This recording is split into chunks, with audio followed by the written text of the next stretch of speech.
Sa detalye ng mga balita, dinala kahapon sa Malacanang ang 8-year-old kidnap victim ng Abu Sayyaf group na nakaligtas o nailigtas matapos po ang 6 na buwang pagkakabihag.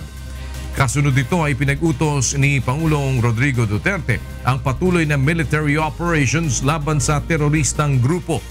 Narito ang hataw na balita ni Rosa Licos.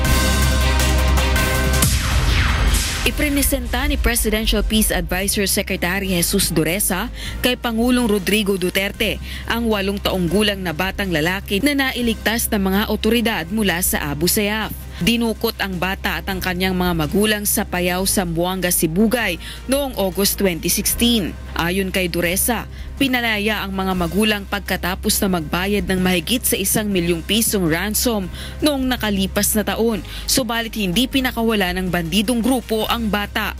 Sa pakikipagtulungan naman ng local government official sa Sulu, mga elemento ng Moro National Liberation Front at pakikipagnegosasyon sa ilang armadong grupo sa lugar, nasagip mula sa teroristang grupo ang bata sa Sulu noong Lunes ng hapon. Sa ngayon ay nasa 27 pa ang bihag ng teroristang grupo.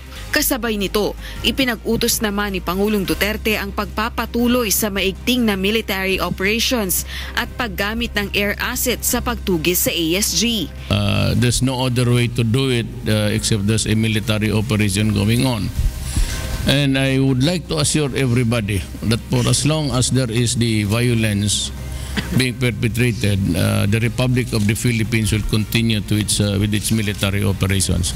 Samantala, sinabi rin ng Pangulo na humingi na ito ng tulong sa China sa pagpapatrolya sa Malacca Strait at Sulu Sea upang maiwasan ang pagtaas ng bilang ng kidnapping incidents at piracy.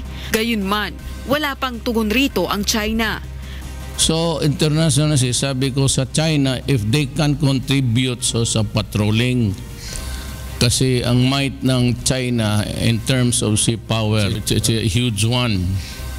And if they can patrol the international seas, Moluccas, because if the piracy continues, that thing there below Mindanao is a vital sea lane going to the Pacific.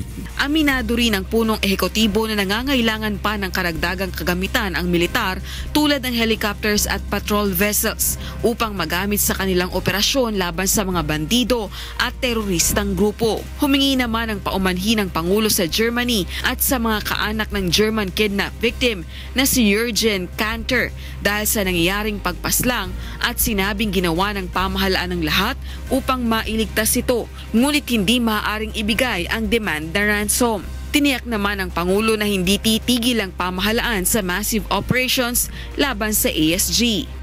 I am very sorry the hostage or a national of your country has been beheaded. I sympathize with the family. I commiserate with the German people. But I said we tried. There's a massive operation now going on. And as I have just announced to you, we are beginning to use the air assets. Rosa Licos, UNTV News and Rescue, Malacanang.